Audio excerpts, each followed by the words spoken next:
Notre secours est dans le nom du Seigneur qui a fait le ciel et la terre. Aujourd'hui, puisque nous sommes en train de parler des rites, des sacrifices, de la liturgie, enfin bref, du Lévitique, le prêtre que je suis ne peut pas s'empêcher de vous rappeler que, quitte à parler d'offrandes et d'offrandes volontaires, il y a un lieu pour ça que nous avons gardé à la messe, nous chrétiens. Ça s'appelle la quête. La quête est d'abord quelque chose que vous offrez à Dieu. Et c'est pour ça que quand j'étais jeune et que j'étais étudiant, quand la quête ne terminait pas sur le panier juste à côté de l'autel, je donnais pas parce que moi c'était une offrande que je faisais à Dieu et j'étais pas là pour payer pour un spectacle. Pourquoi je vous dis ça? Mais vous savez pourquoi. Les Lévites dans l'Ancien Testament, ils vivaient d'amour et d'eau fraîche et de la générosité des gens. Et aujourd'hui les gens, c'est vous. Et le Lévite, c'est moi. Aidez-moi à payer les patates de mon équipe. Mettez ce podcast sur pause, regardez les liens en bas et faites chauffer votre générosité. Merci, je vois l'argent qui arrive là. Je vais pouvoir vivre, enfin, merci. Bon, alors maintenant, revenons au Lévitique. Désolé de casser l'ambiance, même si, quand même, le Lévitique, vous avez une autre vision. Dans le dernier épisode, il y a eu un sentiment de joie mêlé de chagrin. Sentiment de joie parce que le rite d'investiture du grand prêtre a été accompli et accepté, et que pour la première fois, Aaron est rentré dans la tente de la rencontre. Ça y est, on se dit, les choses sont gagnées. Et patatras, voilà que les deux fils d'Aaron meurent. Comme si ce premier aller-retour dans la tente de la rencontre, maintenant, il fallait pas non plus aller trop vite. Donc, on va refaire un tour avant d'essayer de rentrer à nouveau dans la tente de la rencontre. Et ce tour que nous allons à nouveau faire, ce ne sera plus sur des questions de sacrifice, comme nous avons eu jusqu'à présent, offrande de paix, holocauste, sacrifice de réparation. Non, le tour que nous allons faire à nouveau maintenant va être centré autour des questions de pur et d'impur. Et nous allons commencer, en parlant de pur et d'impur, par les animaux que l'on a droit de manger, les animaux purs, et les animaux qu'on n'a pas le droit de manger, les animaux impurs. Pour soutenir votre attention à la lecture de ce chapitre 11 du Lévitique que d'aucuns d'entre vous jugeront fastidieux, alors que j'espère vous avoir prouvé qu'il n'en était rien, quand même, j'attire votre attention sur le point suivant. À travers ces animaux, vous allez traverser les différents espaces de la création. Ce qu'il y a sur terre, les animaux, ce qu'il y a dans les airs, les oiseaux, et ce qu'il y a dans les eaux, les poissons. Ce que vous avez le droit de manger, ce que vous n'avez pas le droit de manger sera l'occasion ici de faire le tour de la création. Nous sommes dans le sanctuaire ici.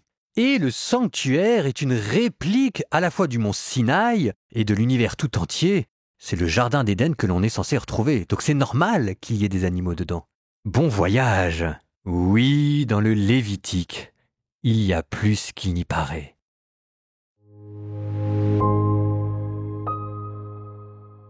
Le Seigneur parla à Moïse et à Aaron et leur dit « Parlez aux fils d'Israël, parmi tous les animaux qui sont sur la terre, voici ceux que vous pourrez manger. Tout animal qui a le sabot fourchu, fendu en deux ongles et qui rumine, vous pourrez le manger. Cependant, parmi les ruminants et parmi les animaux ayant des sabots, vous ne pourrez pas manger ceci. Le chameau, car bien que ruminant, il n'a pas le sabot fourchu, il est impur pour vous. Le daman, car bien que ruminant, il n'a pas le sabot fourchu, il est impur pour vous. Le lièvre, car bien que ruminant, il n'a pas le sabot fourchu, il est impur pour vous. Et le porc, car bien qu'ayant le sabot fourchu, fendu en deux ongles, il ne rumine pas, il est impur pour vous. Vous ne mangerez pas de leur chair, ni ne toucherez leurs cadavres, ils sont impurs pour vous. Et parmi tous les animaux aquatiques, vous pourrez manger ceci. Tout animal aquatique, de mer ou de rivière, qui a des nageoires et écailles, vous pourrez le manger. Mais tout ce qui n'a pas de nageoires ni d'écailles, dans les mers ou dans les fleuves, parmi toutes les bêtes des eaux et tous les êtres vivants qui s'y trouvent, sera immonde pour vous. Vous les considérerez comme immondes. Vous n'en mangerez pas la chair et vous aurez en dégoût leurs cadavres. Tout ce qui vit dans l'eau sans avoir de nageoires ni d'écailles sera immonde pour vous. Voici parmi les oiseaux ceux qui seront immondes pour vous et qu'on ne mangera pas, car ce sont des choses immondes. L'aigle, le gypaète, l'ophrée, le busard, les différentes espèces de milan, toutes les espèces de corbeaux, l'autruche, le chat-huant, la mouette et les différentes espèces d'éperviers, le hibou, le cormoran, la chouette, l'ibis, la hulotte, le vautour blanc, la cigogne et les différentes espèces de hérons, la huppe, la chauve-souris, toutes les bestioles ailées qui marchent sur 4 pattes seront immondes pour vous. Mais, parmi toutes les bestioles ailées qui marchent sur 4 pattes, vous mangerez seulement celles qui ont des pattes articulées leur permettant de sauter sur le sol. Voici donc celles que vous pourrez manger. Les différentes espèces de sauterelles, criquets, grillons et locustes, mais toute autre bestiole ailée qui a simplement 4 pattes sera immonde pour vous.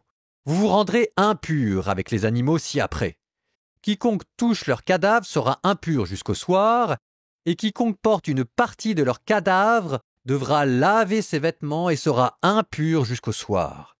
Voici ces animaux. Tout quadrupède qui a le sabot non fendu ou qui ne rumine pas sera immonde pour vous. Quiconque le touchera sera impur. De même, tous les animaux qui marchent sur la plante des pieds sont impurs pour vous. Quiconque touche leur cadavre sera impur jusqu'au soir. Et quiconque porte leur cadavre doit laver ses vêtements et sera impur jusqu'au soir. Ces animaux seront impurs pour vous. Parmi tous les petits animaux qui foisonnent sur la terre ferme, voici ceux qui seront impurs pour vous, la taupe, la souris, les différentes espèces de lézards, geckos, lézards osselets, lézards verts, lézards des sables et caméléons. Et parmi tous les petits animaux, ceux-là sont impurs pour vous. Quiconque les touche, quand ils sont crevés, sera impur jusqu'au soir. Qu'une de ces bêtes ayant crevé tombe sur n'importe quel objet, celui-ci devient impur, que ce soit un ustensile de bois, un vêtement, une peau ou une toile à sac, bref, un ustensile servant à n'importe quel usage, on le plongera dans l'eau, il sera impur jusqu'au soir, puis il sera pur. Et si l'une de ces bêtes tombe dans un quelconque récipient d'argile, tout son contenu deviendra impur, et vous briserez le récipient. Tout aliment qui entrera en contact avec cette eau sera impur, il en sera de même pour une boisson potable. Elle deviendra impure, quel que soit le récipient qui la contient. Si le cadavre d'une de ces bêtes tombe sur quelque objet, celui-ci sera impur. Un four ou un foyer devront être démolis car ils sont impurs, et vous les tiendrez donc pour impurs. Mais une source ou une citerne où l'on recueille de l'eau restera pure. Toutefois, quiconque touchera un de ces cadavres tombés dedans sera impur. Si l'un des cadavres tombe sur une semence prête à être semée, elle restera pure. Mais si une semence a été humectée d'eau et que l'un de leurs cadavres tombe sur elle, elle sera impure pour vous. Si un animal que vous pouvez manger vient à crever, quiconque touchera son cadavre sera impur jusqu'au soir. Quiconque mangera de son cadavre devra nettoyer ses vêtements et sera impur jusqu'au soir, et quiconque transportera son cadavre devra nettoyer ses vêtements et sera impur jusqu'au soir. Tous les petits animaux qui foisonnent sur la terre sont choses immondes, on n'en mangera pas. Tout ce qui rampe sur le ventre, tout ce qui marche sur 4 pattes ou davantage, bref, tous les petits animaux qui foisonnent sur la terre, vous n'en mangerez pas, car ils sont immondes. Ne vous rendez pas immonde vous-même avec tous ces petits animaux qui foisonnent. Ne devenez pas impurs avec eux, et ne soyez pas impurs à cause d'eux. Car moi, le Seigneur, je suis votre Dieu. Vous vous sanctifierez, et vous serez saints, car moi, je suis saint. Ne vous rendez donc pas impurs avec tous ces petits animaux qui rampent sur la terre. Car moi, le Seigneur, je vous ai fait monter du pays d'Égypte pour être votre Dieu. Vous serez donc saints, car moi, je suis saint. Telle est la loi concernant les animaux, les oiseaux, tout être vivant qui remue dans l'eau et tout être vivant qui foisonne sur la terre. Elle sépare ce qui est impur de ce qui est pur, les animaux qui peuvent être mangés de ceux qui ne peuvent pas être mangés.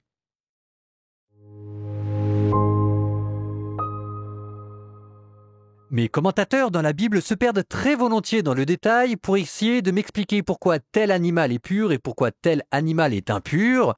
Par exemple, le cochon, c'est bizarre. Qu'est-ce qui fait qu'il soit impur? Et donc on cherche des explications. Ou bien encore d'autres questions passionnantes, comme par exemple pourquoi est-ce qu'on ne parle pas d'un écureuil? Je vous jure, je l'ai vu. Le commentaire que j'ai trouvé le plus intéressant reste quand même à ce propos, celui de Mary Douglas, L'Anthropologie et la Bible, lecture du Lévitique, qui prend plus de recul et qui oppose ces animaux purs et impurs aux sacrifices. Dans les sacrifices, il était déjà question d'animaux. C'était les animaux nobles que l'on pouvait offrir à Dieu. Et là, il est question des animaux tout court, des animaux banals, des animaux purs comme des animaux impurs. L'un qui fait le pendant à l'autre.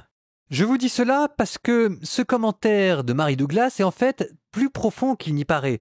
Elle voit une continuité entre les sacrifices d'animaux et puis maintenant ces discussions sur le pur et l'impur. Pour elle, en fait, on est toujours dans le même espace liturgique, ce parvis situé à l'intérieur du sanctuaire, mais juste devant la tente de la rencontre. Est-ce que tout le monde voit bien ? Je redis, pour que les choses soient bien claires. Dieu est apparu sur le mont Sinaï. Et la tente de la rencontre, c'est une manière de reproduire le mont Sinaï de manière mobile qu'on va pouvoir transporter dans le désert, avoir Dieu avec soi, pour ensuite plus tard le reconstruire grandeur nature sur un autre mont, le mont à Jérusalem, ça vous donnera le temple. Bon, ça vous explique les différents espaces qui constituent cette tente de la rencontre. De la même manière qu'il y avait 3 étages dans le mont Sinaï, en bas avec le peuple, la montagne où étaient rentrés Moïse et les anciens, et tout en haut, sur ce ciel de topaze Dieu, ça vous donne dans la tente de la rencontre le parvis extérieur, là où tout le monde peut venir, le saint réservé aux prêtres et le saint des saints, l'endroit où habite Dieu. Avec Aaron et ses fils, dans l'épisode précédent, on était rentrés, rapidement mais quand même, dans le saint. Sauf que ça s'est mal passé, et donc là maintenant on ressort à nouveau dans le parvis extérieur, et on refait le tour du parvis extérieur avec cette question de pur et d'impur. Tout ce que vous entendez en ce moment dans le Lévitique est situé dans un espace très précis que nous sommes en train de parcourir. Et avec cette histoire de parvis que l'on est en train de parcourir, souvenez-vous d'une chose, c'est qu'en même temps que l'on parcourt la création, c'est aussi votre vie que l'on parcourt. Parce que votre vie est comme un pèlerinage qui tourne autour de Dieu jusqu'au moment où vous pourrez rentrer à l'intérieur. C'est de vous toujours dont il est question. Et maintenant, psaume. Psaume 12. Combien de temps, Seigneur, vas-tu m'oublier ? Combien de temps me cacher ton visage ? Combien de temps aurai-je l'âme en peine et le cœur attristé chaque jour ? Combien de temps mon ennemi sera-t-il le plus fort ? Regarde, réponds-moi, Seigneur mon Dieu. Donne la lumière à mes yeux, garde-moi du sommeil de la mort. Que l'adversaire ne crie pas « victoire », que l'ennemi n'ait pas la joie de ma défaite. Moi, je prends appui sur ton amour. Que mon cœur ait la joie de ton salut. Je chanterai le Seigneur pour le bien qu'il m'a fait.